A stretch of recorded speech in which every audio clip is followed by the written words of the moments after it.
Computer നെറ്റ്വർക്സിനകത്ത് first നമ്മുടെ domain name system DNS നമ്മൾ ആൾറെഡി പഠിച്ചിട്ടുണ്ടായിരിക്കും. ഡൊമൈൻ നെയിം സിസ്റ്റം DNS അതിന്റെ full form domain name system എന്നാണ് പറയുന്നത് കേട്ടോ. ഡൊമൈൻ നെയിം സിസ്റ്റം ഇതിൽ ഹൈറാർക്കിയൽ നമ്മൾ ഇത് യൂസ് ചെയ്യുന്നത് നമ്മുടെ IP അഡ്രസ്സിന് നമ്മൾ കൊടുക്കുന്ന URL നെയിം ഇല്ല, URL ഇപ്പൊ www.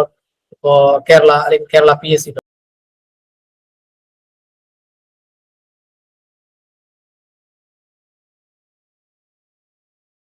അങ്ങനെ കൊടുക്കുന്ന URL അല്ലെ example.com. ഈ URL-നെ IP അഡ്രസ്സിലേക്ക് കൺവേർട്ട് ചെയ്യാനാണ് നമ്മൾ എന്ത് യൂസ് ചെയ്യുന്നത്? ഡൊമൈൻ നെയിം സിസ്റ്റം യൂസ് ചെയ്യും കേട്ടോ. DNS domain name system use ചെയ്യാം.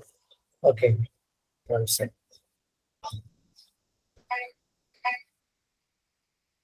ഓക്കെ. ദെൻ അല്ല, ഫസ്റ്റ് സെന്റൻസ് അത് ചോദിച്ചിട്ടുണ്ട്, ഇതിനു മുമ്പ് റിപ്പീറ്റഡ് ആയി ചോദിച്ചിട്ടുണ്ട്. ഫസ്റ്റ് സെന്റൻസ് ആ ബ്ലൂ കളറിൽ പോയിന്റ് ചെയ്തിരിക്കുന്ന കറക്റ്റ് ആയിട്ട് നോക്കുക.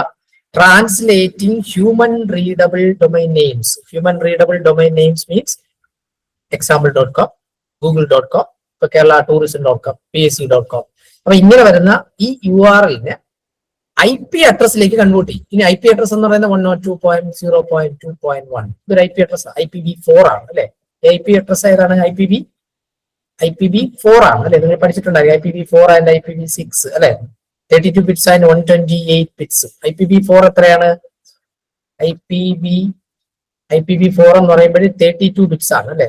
32 bits ആണ് സൈസ്. ദെൻ IPv6 വെർഷൻ 6 എന്ന് പറയുമ്പോൾ 128 bits ആണ്. ഇത് ചോദിക്കുന്ന പ്രശ്നമാണ് 128 bits. So here ഈ IP address 32 bits IP address, അതായത് IPv4 ആണ്. അപ്പൊ ഡൊമൈൻ നെയിം സിസ്റ്റം ഹൈറാർക്കിക്കൽ ആയിട്ടുള്ള സ്ട്രക്ചർ ആണ്. ഇത് distributed databases that act as a phone book of the internet. ഒരു phone book of the internet നമ്മൾ പറയാറുണ്ട്. Then translating human readable domain names, that means example.com ഏതെങ്കിലും domain name URL into computer readable ആയിട്ടുള്ള IP അഡ്രസ്സിലേക്ക് convert ചെയ്യും. Okay, it is an essential application layer. OSI-ൽ 7 layer ഉണ്ട്. അതൊക്കെ വേറെ ടോപ്പിക്കാണ്. കമ്പ്യൂട്ടർ നെറ്റ്വർക്കിന്റെ വേറെ ടോപ്പിക്കാണ്. OSI-ലെ 7 ലെയർ. അതിൽ ഏറ്റവും ടോപ്പിലുള്ള ലെയർ ആണ് ആപ്ലിക്കേഷൻ ലെയർ. ആ ആപ്ലിക്കേഷൻ ലെയർ എന്ന് പറയുന്നത് നിങ്ങൾ പഠിച്ചിട്ടുണ്ട്, പഴയ നമ്മുടെ ക്ലാസ്സുകളിലൊക്കെ ഉണ്ടായിരുന്ന ആപ്ലിക്കേഷൻ ലെയർ എന്ന് പറയുന്നത് ആപ്പ് യൂസ് ചെയ്യും. ഇപ്പൊ മൊബൈൽ ഫോൺ എടുത്തു കഴിഞ്ഞാൽ അതെന്താണ്? ഫിസിക്കൽ ലെയർ ആണ്. Physical layer. Then network layer, data link, session, transport, presentation ഒക്കെ പറഞ്ഞിട്ട് ആപ്ലിക്കേഷൻ ലെയർ എത്തുമ്പോൾ മൊബൈൽ യൂസ് ചെയ്ത് നമ്മളിപ്പോ Gmail എടുക്കും. ആ Gmail വരുന്നത് ആപ്ലിക്കേഷൻ ലെയർ. ഗൂഗിൾ എടുക്കുന്നു, ഗൂഗിൾ വരുന്നത് ആപ്ലിക്കേഷൻ ലെയർ. എക്സാമ്പിൾ വെച്ചിട്ട് ചോദിക്കാറുണ്ട് ആപ്ലിക്കേഷൻ ലെയർ. അപ്പൊ അത് വരുന്നതാണ് ആപ്ലിക്കേഷൻ ലെയർ എന്ന് പറയുന്നത്. ഓക്കെ, ക്ലിയർ അല്ലേ? Then it's an essential application layer. Application ലെയറിൽ ഏറ്റവും ഇമ്പോർട്ടന്റ് ആണ് ഏതാണ്? Domain name system. That means URL. ഈ ആപ്ലിക്കേഷൻ ലെയറിലല്ലേ നമ്മൾ ഇത് ടൈപ്പ് ചെയ്യുന്നത്. ഇപ്പൊ ഗൂഗിൾ എടുക്കുന്നു www.google.com, example.com എന്ന് ഗൂഗിളിലാണ് കൊടുക്കുന്നത്. അപ്പൊ ഗൂഗിൾ വരുന്നത് ആപ്ലിക്കേഷൻ ലെയറിലാണ്. ആപ്പ്, ഇന്റർനെറ്റ് ഓറിയന്റഡ് ആപ്പ് വരുന്നത് ആപ്ലിക്കേഷൻ ലെയറിലാണ്. ഓക്കെ, അപ്പൊ ആ ആപ്പ് വരുന്നത് ഈ layer, application layer. Application layer protocol that enable web browsing, email routines and efficient network traffic management. Okay, then without DNS user would have remember the IP address. ഇപ്പൊ കേരള PSC-യുടെ തന്നെ നമുക്കറിയാം ഒരു URL ഉണ്ട് അല്ലെ, www.kerala.psc.com എന്നിരിക്കട്ടെ. അപ്പൊ URL-ല് നമുക്ക് ഈ ഡൊമൈൻ നെയിം സിസ്റ്റം ഇല്ലാന്നിരിക്കട്ടെ. അങ്ങനെയാണെങ്കിൽ നമ്മൾ അതിന്റെ IP അഡ്രസ് എന്ത് ചെയ്യണമായിരുന്നു? കാണാതെ പഠിച്ചു വെക്കേണ്ടി വരും. IP address. അതാണ് ഇവിടെ പറഞ്ഞെങ്കിൽ without DNS user would have to remember the IP address of the website. അപ്പൊ ചിലപ്പോൾ അത് IPv6 ആണെങ്കിൽ വലിയൊരു നമ്പറാണ്, ഹെക്സാഡെസിമൽ നമ്പർ ആയിരിക്കും. ചിലപ്പോ 7DX ദെൻ ഇങ്ങനെ ഒരു കോളനൊക്കെ ഇട്ടിട്ട് വലിയൊരു നമ്പർ ആയിരിക്കും. ആ വലിയ നമ്പർ നമുക്ക് ബൈഹാർട്ട് ചെയ്ത് വെക്കേണ്ടി വരും. അപ്പൊ without DNS the user would have to remember the IP address. അപ്പൊ ഡൊമൈൻ നെയിം സിസ്റ്റം യൂസ് ചെയ്യുന്നത് കൺവേർഷൻ ആണ്. അതായത് ഹ്യൂമൻ റീഡബിൾ ആയിട്ടുള്ള URL-നെ IP അഡ്രസ്സിലേക്ക് കൺവേർട്ട് ചെയ്യാനാണ് നമ്മൾ എന്ത് യൂസ് ചെയ്യുക? DNS use. ഇതിന് താഴെ കൊടുത്തിരിക്കുന്നത് കണ്ടോ, google.com-ന്റെ IP അഡ്രസ് ആണ്. google.com എന്ന URL-ന്റെ IP അഡ്രസ് ആണ്. google.com നമ്മൾ കൊടുക്കുമ്പോ ഈ DNS എന്ത് ചെയ്യും? ഈ DNS ഇതിലേക്ക് കൺവേർട്ട് ചെയ്യും കേട്ടോ. 142. Second,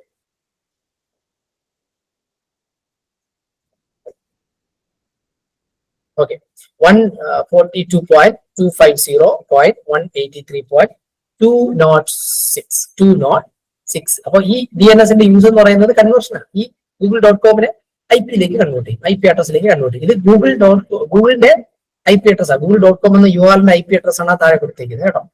okay, clear? ഡൗട്ട് ഇല്ലല്ലോ?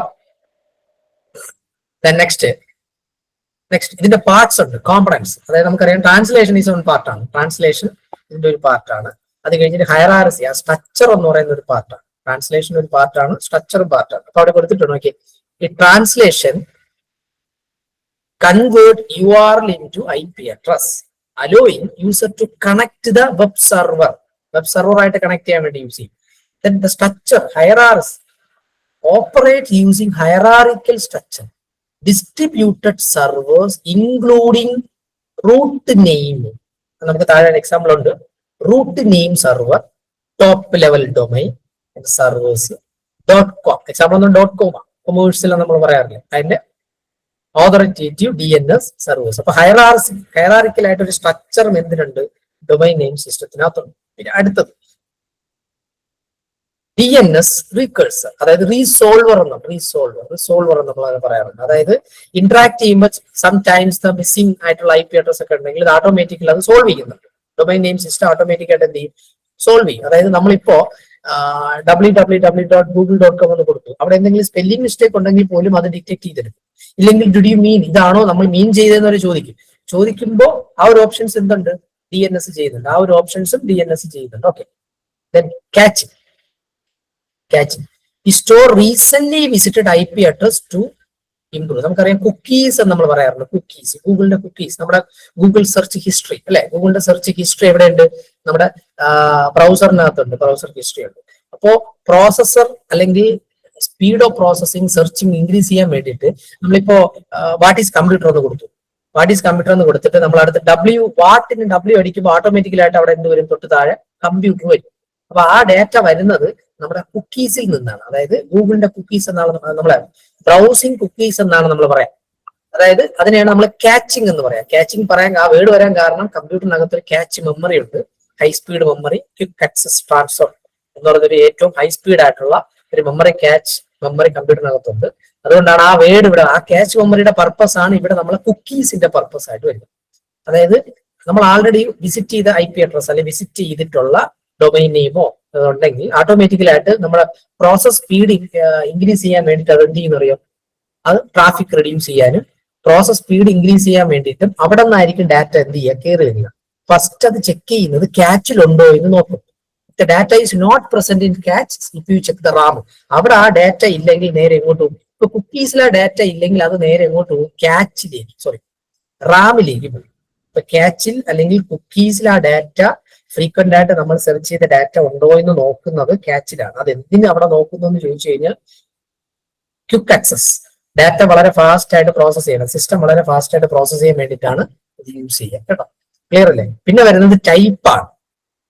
ഈ IPക്ക് ഞാൻ നേരത്തെ പറഞ്ഞതുപോലെ 2 ടൈപ്പ് ഉണ്ട്. IPv4 അഡ്രസ് ഉണ്ട്, 32 ബിറ്റ്സ് ആണ് കേട്ടോ. 32 ബിറ്റ്സ്, അത് ഇമ്പോർട്ടന്റ് വെർഷൻ ആണ്. 32 ബിറ്റ്സ് ആണ് IPv4ന്റെ അഡ്രസ്.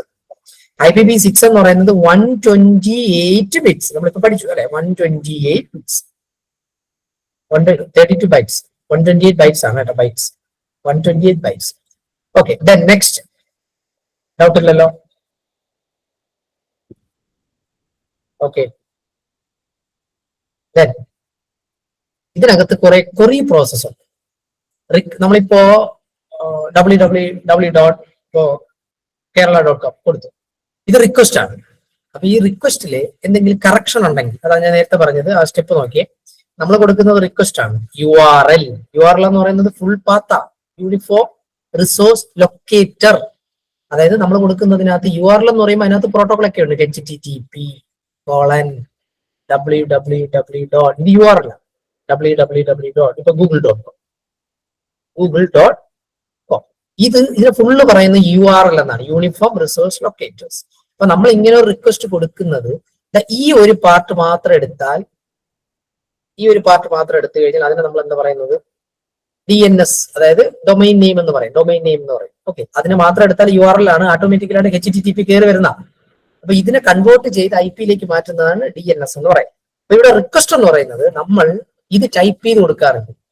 ഗൂഗിൾ ക്രോം എടുക്കുന്നു, നമ്മളിത് ടൈപ്പ് ചെയ്ത് കൊടുക്കുന്നു അല്ലെ, ടൈപ്പ് ചെയ്ത് കൊടുക്കുന്നതാണ് എന്ന് പറഞ്ഞിരിക്കുന്നത് റിക്വസ്റ്റ് എന്ന് പറയുന്നത്. ഇനി റീസോൾവർ എന്ന് പറയുന്നത് ഇതിൽ എന്തെങ്കിലും കൊറീസ്, ഫോർ എക്സാമ്പിൾ നമ്മളിപ്പോ സ്പെല്ലിംഗ് മിസ്റ്റേക്ക് ഗൂഗിളിൽ ഒരു ഓ ഇല്ല, ഗൂഗിൾ കൊടുക്കുമ്പോൾ ഒരു ഓ ഇല്ല, അപ്പൊ ഓട്ടോമാറ്റിക്കലായിട്ട് അത് കയറി വരും, ഇല്ലെങ്കിൽ നമുക്ക് തന്നെ അത് കാണിക്കും അല്ലെ, ഒരു ബ്ലൂ കളറിൽ നമുക്ക് കാണിക്കാറുണ്ട്, ഇതാണോ മീൻ ചെയ്തതെന്നൊക്കെ ചോദിക്കും. അപ്പൊ അങ്ങനെയാണെങ്കിൽ നമുക്കത് ചൂസ് ചെയ്ത് കൊടുക്കാം. That is another query processor, resolver, request and resolver. പിന്നെ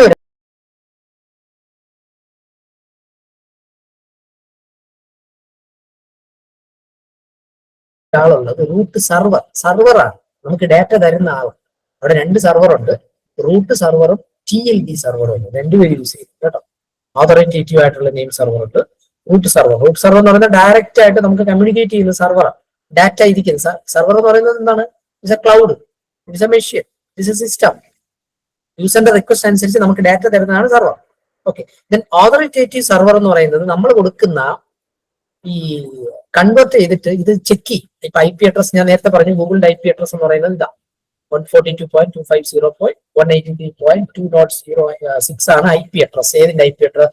www.google.com-ന്റെ IP അഡ്രസ്, ആ കൺവേർട്ട് ആവുന്ന IP അഡ്രസ്.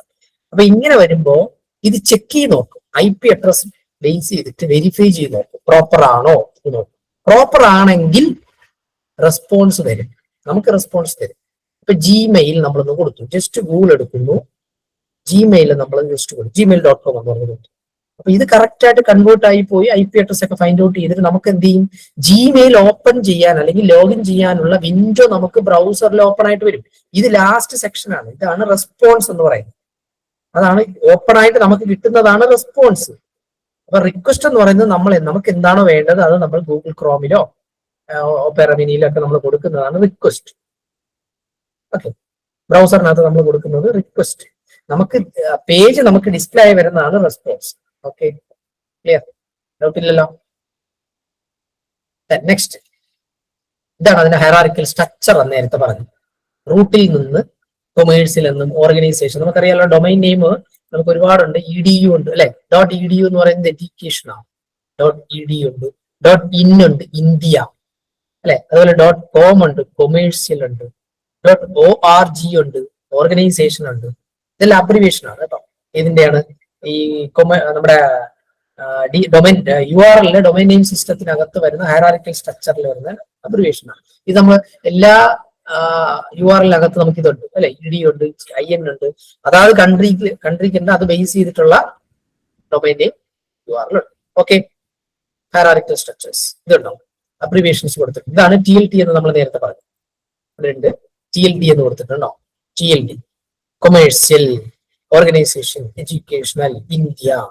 സെക്കൻഡ് ലെവൽ, ഇതാണ് ഒരു hierarchical structure. First one dot ആണ്, ഇവിടെ dot first.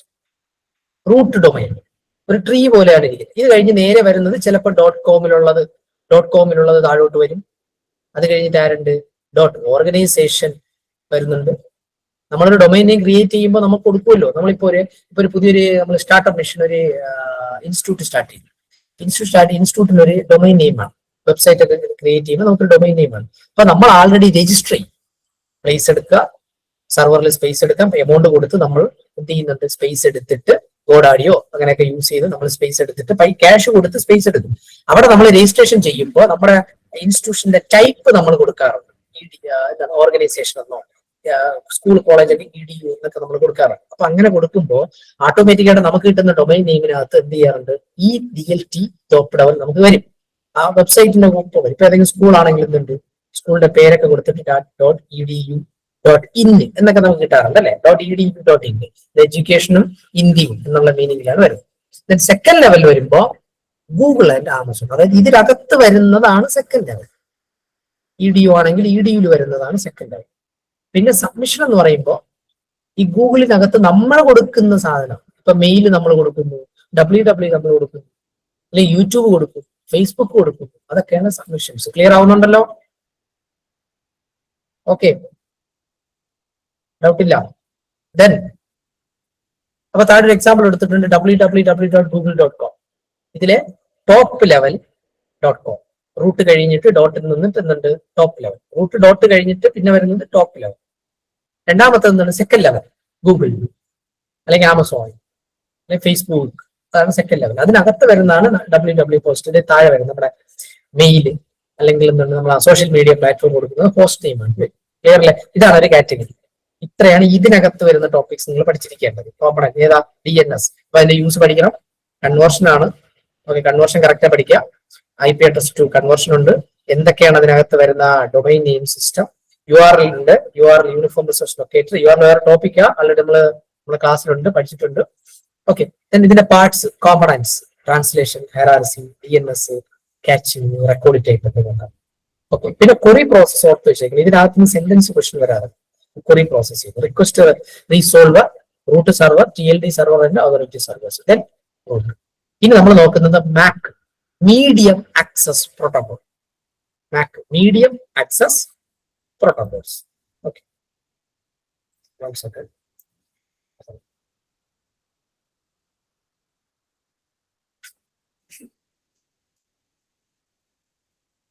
Yes, medium access protocols. അപ്പൊ ഇത് നമ്മൾ യൂസ് ചെയ്യുന്നത് നമ്മുടെ നെറ്റ്വർക്സിനകത്ത് ഇമ്പോർട്ടന്റ് ഏരിയ ആണ്, ഇമ്പോർട്ടന്റ് കോൺസെപ്റ്റ് ആണ്.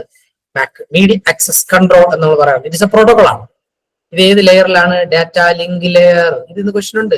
ഇവിടെ നിന്ന് വരുന്ന കമ്പ്യൂട്ടർ നെറ്റ്വർക്കിൽ നിന്ന് വരുന്ന ഒരു ഇമ്പോർട്ടന്റ് ഏരിയ എന്ന് പറയുന്നത്, നമ്മൾ ഒരുപാട് പ്രോട്ടോകോൾസ് പഠിച്ചിട്ടുണ്ട്, ഒരുപാട് ഡിവൈസസ് ഒക്കെ പഠിച്ചിട്ടുണ്ട് ഈ സബ്ജക്റ്റിൽ അല്ലെ.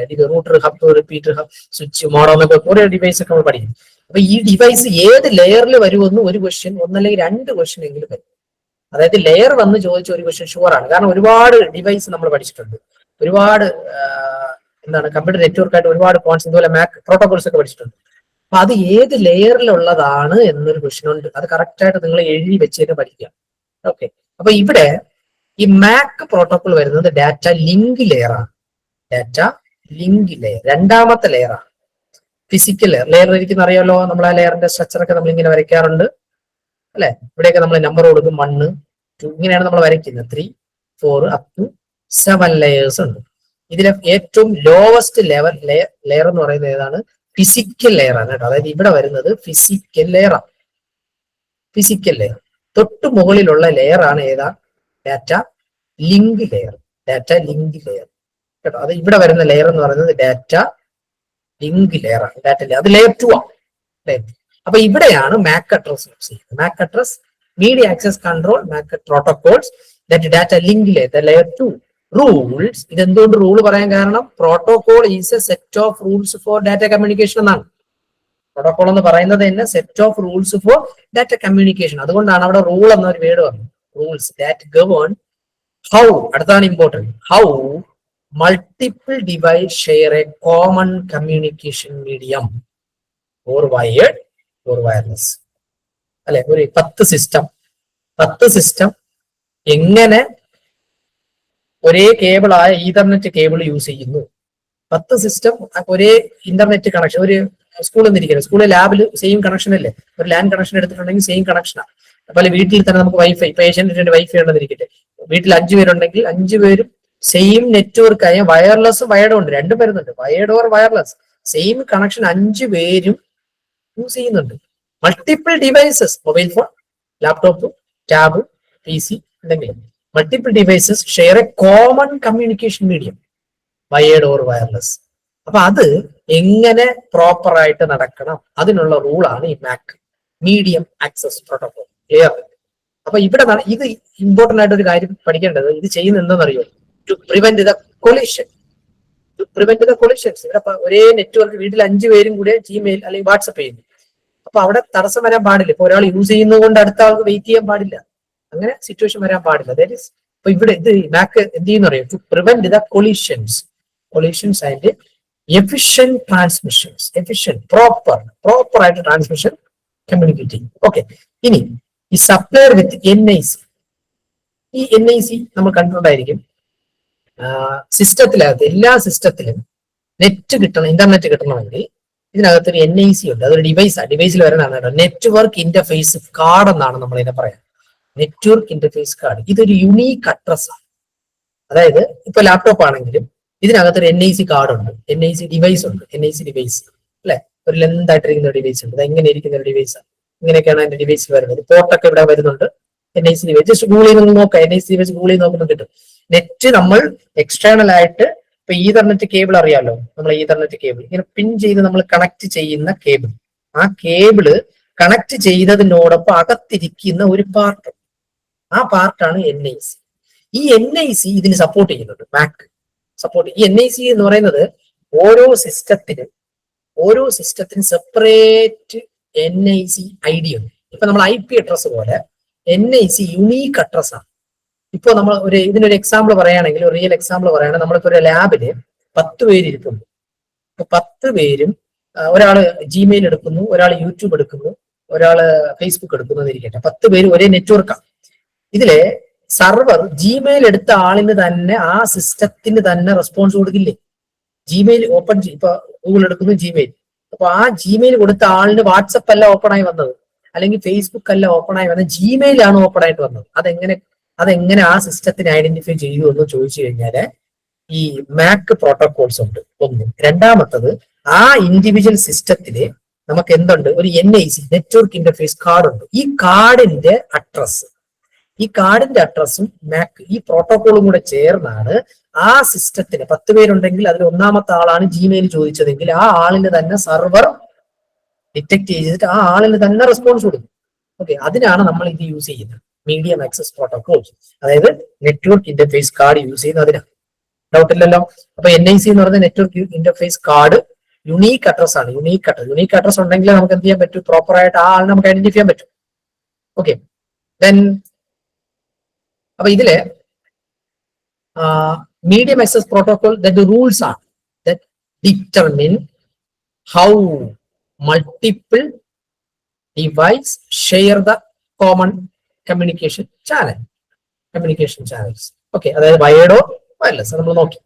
ഇൻ മെനി നെറ്റ്വർക്ക്സ് ഈതർനെറ്റ് ഉണ്ടാവും, വൈഫൈ, വയർലെസ് ഫിഡിലിറ്റി അറിയാലോ, വയർലെസ് ഫിഡിലിറ്റി. ഈതർനെറ്റ് എന്ന് പറഞ്ഞാൽ കേബിളാണ്. ലാനിന്റെ നമ്മൾ കേബിൾ ഉണ്ടല്ലോ, ലാൻഡിന്റെ കേബിൾ, പഴയ ലാൻഡ് ഫോണിലൊക്കെ നമ്മൾ ഇങ്ങനെ ബാക്കിൽ കണക്ട് ചെയ്യുന്ന കേബിൾ, ഈതർനെറ്റ് കേബിൾ. ലാബുകളിലും സ്കൂളുകളിലൊക്കെ എന്തുണ്ട്, CPU-നകത്ത് പിൻ ചെയ്ത് കണക്ട് ചെയ്ത് വെക്കുന്ന ഒരു കേബിൾ, ഈതർനെറ്റ് കേബിൾ. ഒരു ലൈറ്റ് കളർ വരാറുണ്ട്, കണക്ട് ചെയ്യുമ്പോൾ ഓക്കെ ആണെങ്കിൽ ലൈറ്റ് കളർ വരാറുണ്ട്, ഈതർനെറ്റ് കേബിൾ. വൈഫൈ അത് വയർലെസ് ആണ്, റേഡിയോ വേവ്സ് യൂസ് ചെയ്യുന്ന വയർലെസ് ആണ് അവിടെ വരുന്നത്. ഈതർനെറ്റ് വരുമ്പോൾ കേബിളാണ്. അപ്പൊ ഇവിടെ രണ്ടും മാനേജ് ചെയ്യുന്നുണ്ട്. Multiple device try to send data through the same communication medium, wired or wireless, same communication medium. So ഇവിടെ വരുന്നത് to avoid, to prevent the collisions and manage efficiently transmission efficiently. Okay, doubt undo? Clear? Okay, then next. അപ്പൊ ഇതിന്റെ use എന്താണെന്ന് ചോദിച്ചു കഴിഞ്ഞാൽ, അപ്പൊ നമ്മൾ എന്തുകൊണ്ട് MAC address media access protocols use ചെയ്യുന്ന, അല്ലെങ്കിൽ NIC യൂസ് ചെയ്യും ചോദിച്ചു കഴിഞ്ഞാൽ, data collision, to prevent the data collision, അതാണ് main. Two device may transmit the same time, അല്ലെ? 2 പേരിരിക്കുന്നു, ഇപ്പൊ ഞാൻ നേരത്തെ പറഞ്ഞു ലാബിനകത്ത് 10 പേരുണ്ട്, 10 പേര് ജിമെയിൽ ഓപ്പൺ ചെയ്യും.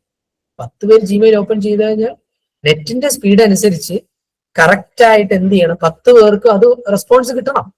ഇനി ഒരാൾക്ക് വന്നിട്ട് കണ്ടിന്യൂ 10 പേരുണ്ടെങ്കിൽ ഫസ്റ്റ് ഇരിക്കുന്ന ആൾക്ക് വന്നിട്ടല്ല അടുത്ത ആൾക്ക് വരുന്നത്, ഇനി ആ ആൾക്ക് വന്നിട്ടല്ല അടുത്ത ആൾക്ക് വരുന്നത്, അല്ല, ഒരേ ടൈമിൽ 10 സിസ്റ്റം ഉണ്ടെങ്കിൽ 10 സിസ്റ്റത്തിൽ എന്തുണ്ടാവും, ഓപ്പൺ ആവും, ജിമെയിലിന്റെ ഓപ്പൺ ആവും, ജിമെയിലിന്റെ ലോഗിന്റെ ഫേസ് വരും. അപ്പൊ ഇതിന് കൺട്രോൾ ചെയ്യുന്നത്. അപ്പൊ ഇതുകൊണ്ടാണ് നമ്മൾ Mac access protocol, medium access protocol use ചെയ്യുന്നത്. അതുകൊണ്ടാണ് മീഡിയം ആക്സസ് പ്രോട്ടോകോൾസ്. ഓക്കെ, ഇപ്പൊ 2 ഡിവൈസസ്, 2 അല്ല 2 or more devices transmit at a same time. ഇനി this case data collision വരാൻ പാടില്ല, അല്ലെ? Data must be retransmitted. Yes, retransmit. Suppose ഈ network failure വന്നു, നമുക്കറിയാം, നമ്മൾ വൈഫൈ എന്തെങ്കിലും കണക്ട് ചെയ്ത് വെച്ചിട്ട് നമ്മൾ ഗൂഗിളിൽ ഒരു പേജ് എടുത്തു, ഇപ്പൊ ലാപ്ടോപ്പിലൊക്കെ വൈഫൈ നമ്മൾ കണക്ട് ചെയ്തു, കണക്ട് ആയിട്ടില്ല എന്നിരിക്കട്ടെ, കണക്ഷൻ നടക്കുന്നേ ഉള്ളൂ, ഗൂഗിളിന്റെ പേജ് എടുത്ത് നമുക്ക് വരില്ല. അപ്പൊ നമുക്കൊരു ഗെയിമൊക്കെ വരും, അത് ഓക്കെ, ഇതിനാവും നമ്മൾ ഗെയിം കളിച്ചോണ്ടിരിക്കാന്നിരിക്കാം, അല്ലെ? ജമ്പിങ് ആയിട്ടുള്ള ഗെയിം നമ്മൾ കളിച്ചുകൊണ്ടിരിക്കുന്ന ടൈമിൽ തന്നെ എന്ത് ചെയ്യുന്നുണ്ട്, റീട്രാൻസ്മിറ്റ് ആയിട്ട് നമുക്ക് ആ പേജ് നമുക്ക് ഡിസ്പ്ലേ വരും, നമുക്ക് വീണ്ടും സെർച്ച് ചെയ്യണമെന്നില്ല, ഓട്ടോമാറ്റിക്കലായിട്ട് ആ പേജ് നമുക്ക് എന്ത് ചെയ്യും, ഡിസ്പ്ലേ ആയിട്ട് വരും. അപ്പൊ ഇതുകൊണ്ടാണ് നമ്മൾ മീഡിയം ആക്സസ് യൂസിങ് വരുന്നത് മാക്. ഡൗട്ടില്ലല്ലോ? ഓക്കെ, അപ്പൊ അവോയ്ഡ് കൊളിഷൻസ്. ഷെയർഡ് ബാൻഡ് വിത്ത് ഫെയർലി. ഷെയർഡ് ബാൻഡ് വിത്ത് 10 പേരുണ്ടെങ്കിൽ 10 പേർക്ക് 100 MB/s ബാൻഡ് വിത്ത് ഉണ്ടെന്നിരിക്കട്ടെ, മെഗാബിറ്റ്സ് പെർ സെക്കൻഡ്. നമ്മളിപ്പോ പ്ലാൻ എടുത്തേക്കുന്നത് ഇപ്പൊ BSL ഇരിക്കട്ടെ, ഏറ്റവും മിനിമം 40 അല്ലേ, 40 ആണ് നമ്മൾ മിനിമം, 40 ആണ് നമ്മൾ മിനിമം വീട്ടിൽ യൂസ് ചെയ്യുന്നതെങ്കിൽ 40 എല്ലാവർക്കും കിട്ടണമെന്നാണ്. എല്ലാവർക്കും 40 കിട്ടണം. 10 പേര് യൂസ് ചെയ്യുന്നതാണെങ്കിൽ, ഇപ്പൊ ഫോണിലാണെങ്കിൽ ലിമിറ്റേഷൻ ഉണ്ട്. ഫോണിന്റെ ഹോട്ട്സ്പോട്ട് നമുക്ക് ഒരു 5 പേര് കൂടുതലാക്കി കഴിഞ്ഞാൽ അവിടെ നമുക്ക് ലിമിറ്റേഷൻസ് വരും. എന്ത് ചെയ്യും, ബാൻഡ് വിത്ത് ഒക്കെ നമുക്ക് ചിലപ്പോൾ കുറഞ്ഞു വരും, സ്ലോ വരും, നെറ്റ്വർക്ക് കിട്ടുന്ന പോലെ ഇരിക്കും. അത് ഓക്കെ. നോർമൽ നമ്മളൊരു കണക്ഷൻ ഒക്കെ എടുത്ത് വെച്ചിരിക്കുമ്പോഴത്തേക്ക് ബാൻഡ് വിത്ത് കോമൺ ആയിട്ട് നമുക്ക് ഷെയർ ആയിരിക്കണം, ഷെയർ ആവണം മീഡിയം ആക്സസ് പ്രോട്ടോകോൾസ് യൂസ് ചെയ്യുന്നത്. നെറ്റ്വർക്കിന്റെ സ്പീഡ് അല്ലെങ്കിൽ improve the efficiency. Clear? Okay അല്ലേ? ഇതിന്റെ കുറെ ടൈപ്സ് ഇമ്പോർട്ടന്റ് ആണ്, ചോദിക്കാറുണ്ട്. ടൈപ്സ് ഓർത്ത് വെച്ചേക്കാം. ഇതിനകത്ത് TDMA, time division multiple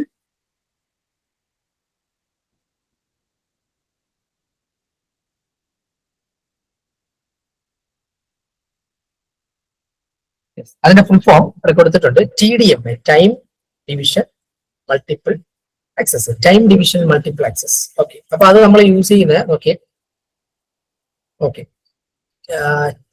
types of medium access protocols ആണ്. First one channel partition protocols. Channel partition protocols, അതായത് these protocols to divide the channel into smaller pieces. നമുക്ക് ഇമേജ് കാണിച്ചാൽ നമുക്ക് മനസ്സിലാവും. Smaller pieces of each device gets portion of the channel. ഇതിന്റെ characters ഓർക്കുക. Medium access പ്രോട്ടോകോൾസിന്റെ use നമ്മൾ പഠിച്ചു, എന്തിനാണ് യൂസ് ചെയ്ത് പഠിച്ചു അല്ലെ. ഒരുപാട് സിസ്റ്റം ഉണ്ടെങ്കിൽ ഡിലേ ഇല്ലാതെ കൊളിഷൻ നടക്കാണ്ട് 10 പേരും 10 ആക്സസ് ആണ് ചെയ്യുന്നതെങ്കിൽ അത് ഇൻഡിവിജ്വൽ ആയിട്ട് അവർക്ക് അത് കിട്ടണം. ഇതിനാണ് നമ്മൾ മീഡിയം ആക്സസ് പ്രോട്ടോകോൾ കൊടുത്തത്. അപ്പൊ ഇതിന് ടൈപ്സ് ഉണ്ട്. അതിൽ ഫസ്റ്റ് വൺ TDMA. അതിന് മുമ്പ് ആ ഒരു ക്യാരക്ടേഴ്സ് നോക്കി. ഇത് ചാനൽ നമ്മൾ പറയാറുണ്ട്, ചാനൽ എന്നാണ് നമ്മൾ ഇത് പറയുന്നത്. ഡിവൈഡഡ് ഇൻടു ടൈം സ്ലോട്ട് ആയിട്ട് ഡിവൈഡ് ചെയ്യാറുണ്ട്, ഫ്രീക്വൻസി വെച്ചിട്ട് ഡിവൈഡ് ചെയ്യാറുണ്ട്, കോഡ്സ് വെച്ചിട്ട് ഡിവൈഡ് ചെയ്യാറുണ്ട്. ഓക്കെ, അപ്പൊ ഇതിൽ first one TDMA, time division multiple access. അതിന്റെ ഇമേജ് കാണുമ്പോൾ നിങ്ങൾക്ക് മനസ്സിലാവും. ഇത് കണ്ടോ, ഇതില് നിങ്ങൾ നോക്കിയേ, സെൻഡിങ് സൈഡ് എന്ന് പറയുന്നത് ഇതൊരു കമ്പ്യൂട്ടർ. സെൻഡിങ് സൈഡ് കമ്പ്യൂട്ടർ എന്ത് ചെയ്യുന്നുണ്ട്, കമ്പ്യൂട്ടർ വന്നിരിക്കട്ടെ, കമ്പ്യൂട്ടർ എന്ത് ചെയ്യുന്നുണ്ട്, ഹലോ എന്നൊരു മെസ്സേജ് അയക്കുന്നു. ഇത് വേറൊരാള്, ഇവിടെ ഒരാൾക്ക് മെസ്സേജ് അയക്കുന്നു. അപ്പോ നമ്മൾ ഈ അയക്കുന്നത് ഈ ഒരു ട്രാൻസ്മിഷൻ പാത്തില്ലേ, ഗൈഡഡ് ആവാം, അൺഗൈഡഡ്. എന്താണ് ഗൈഡഡ്? വയേർഡോ വയർലെസ്. ഗൈഡഡ് എന്ന് പറഞ്ഞാൽ വയേർഡ്, അൺഗൈഡഡ് വയർലെസ് ആണ്. അപ്പോൾ ട്രാൻസ്മിഷൻ പാത്ത് എന്തും ആവും. അപ്പൊ ഇതിനിടയ്ക്ക് ഇത് എന്ത് ചെയ്യുന്ന അറിയോ, ഈ ചാനലായിട്ട് ഡിവൈഡ് ചെയ്ത് വെച്ചിട്ടുണ്ടാവും കേട്ടോ. മൾട്ടിപ്പിൾ ചാനൽ 1, ചാനൽ 2, ചാനൽ 3 എന്ന് ഡിവൈഡ്. ഇതാണ് TDMA, time division multiple access. ഇങ്ങനെ പാർട്ടായിട്ട് ഡിവൈഡ് ചെയ്ത് ഇങ്ങനെ വച്ചിരിക്കുന്നതാണ്.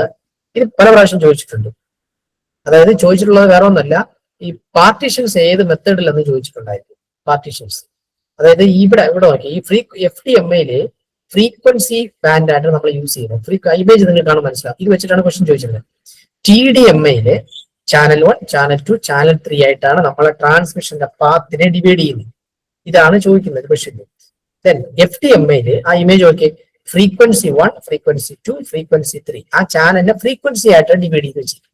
മനസ്സിലായി? ഇങ്ങനെ നമ്മൾ ഡിവൈഡ് ചെയ്ത് വെച്ചിട്ടുണ്ടായിരുന്നു. ഇത് വെച്ചിട്ട് ക്വസ്റ്റ്യൻ ചോദിച്ചിട്ടുണ്ട്, ഇതിനു മുമ്പ് ചോദിച്ചിട്ടുണ്ട്. ഓക്കെ, അപ്പൊ TDMA എന്ന് പറയുമ്പോൾ transmission media divided into group of channels. എന്നിട്ട് റിസീവർ കിട്ടുന്നത് കണ്ടോ, റിസീവർ ഡിവൈസിന് കിട്ടും. അപ്പൊ ഇതാണ് ഇതിന്റെ ഒരു സ്ട്രക്ചർ എന്ന് പറയുന്നത്. ഓക്കെ, അപ്പോ ഈ channels divided into time slot.